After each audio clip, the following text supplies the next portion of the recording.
Welcome to my naked face.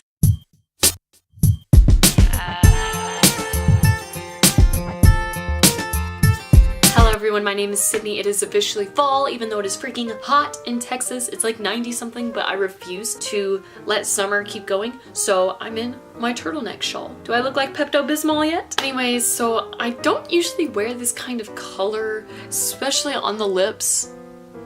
I don't usually suit pink well, but I decided to dress all warm and fuzzy because today I'm going to tell you guys my top 5 favorite contemporaries. Something you need to know about me is that reading contemporary is very hard. I read a lot of high fantasy to escape the natural world because I kind of not the biggest fan of, the world we live in because it's kind of going down the toilet. So I usually read high fantasy so that, I am somewhere completely different from where I am right now. But there are a few contemporaries that I absolutely adore, and I'm going to tell you my top 5. I don't really know how to order them yet, so just bear with me. We're going off a limb.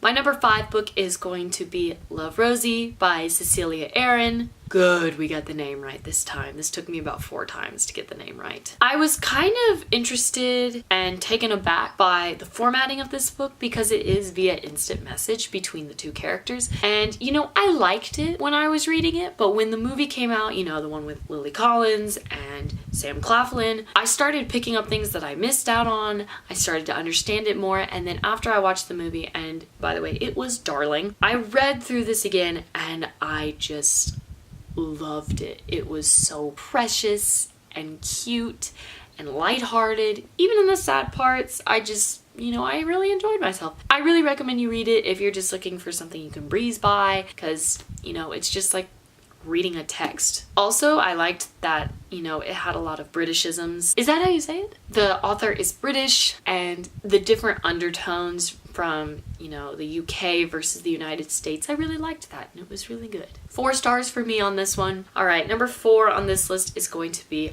Our Chemical Hearts by Crystal Sutherland. I tell you what, if you are looking for a sob-worthy book, here it is. I have found it.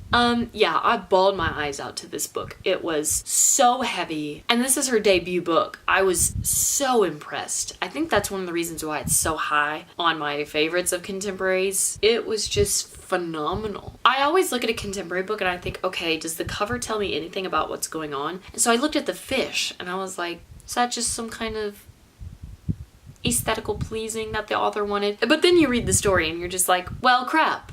Even the cover depresses me. It's so good though. It is worth the read and it's worth the tears. I read this, it was either 2016 or 2017. I challenged myself to read as many books as I can in a year.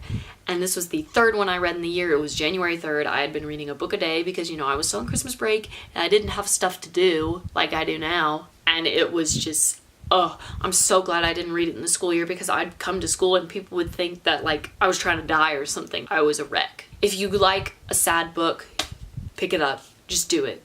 3.5 stars. Number 3 is going to be You in 5 Acts by Una LaMarche. I have it, hard copy, but it's kind of in like a stack of books and it's towards the bottom and I don't really want my books to spill out. So we're just going to insert a picture of the cover.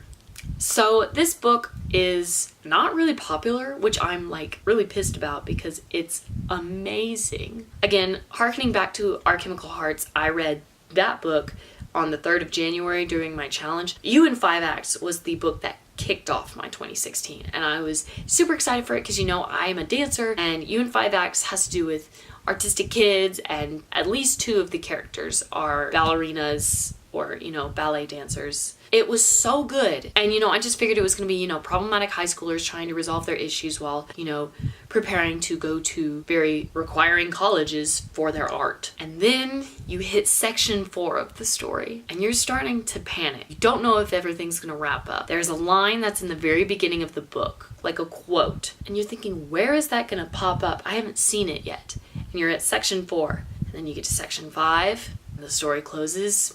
You just need to read it. You need to read it. Ooh, coming in at number 2, this is why I'm wearing this outfit. It is Fangirl by Rainbow Rowell. I have the collector's edition because I am a dork. Fangirl was absolutely darling. I related to it so much because when I couldn't get my crap together, I would always write something on Wattpad. That's kind of what she's doing here, and I just appreciate it. I love that there's a spotlight on that particular part of the community, and it was just so cute. I absolutely loved Levi and Kath and Reagan. Not so much Rin, but we'll go with it.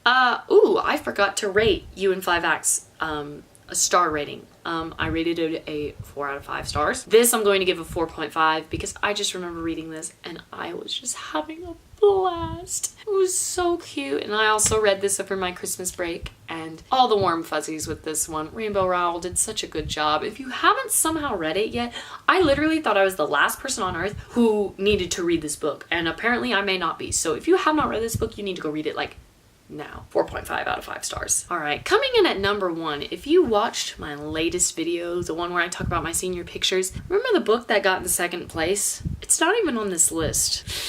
I know, scandal, right? I do have one that is by the same author though, and that is Looking for Alaska by John Green. I read Fault in Our Stars first, and it did a lot for me. Like, a lot. This, however, like the last video, I said that, you know, Fault in Our Stars was there more to come alongside me than it was to entertain me, even though it was entertaining and the movie was phenomenal. This, however, was entertaining. I don't want there to be a movie about this because I feel like it would tarnish the goodness that is in this book. This copy is beaten up. I've read it multiple times. It's so realistic and raw and funny, and just being a senior in high school ready to go to my first year of college, I just can relate to it so much. He just has the best lines written in here. The quotes are phenomenal, but just the dialogue is so genius and it's so relatable. You know, having adults write, you know, YA, sometimes they miss the mark, but he hits it just right. It's like he's still a teenager.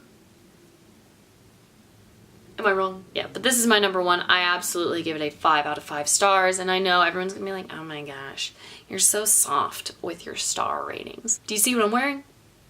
I am soft. I'm sorry that was boring, but that is the video. Thank you so much for watching my top 5 favorite contemporary books. If you like this video, give it a thumbs up and subscribe down below so that I can make more videos for more people who watch. I swear next time I'll do more stuff with my face like I did in my senior pictures video, but you know, I just came back from a church retreat where I was the leader over 15 preteen girls who were so rude and disrespectful. I'll make a story time video about it, but like, holy moly, I was ready to like rip their hair out.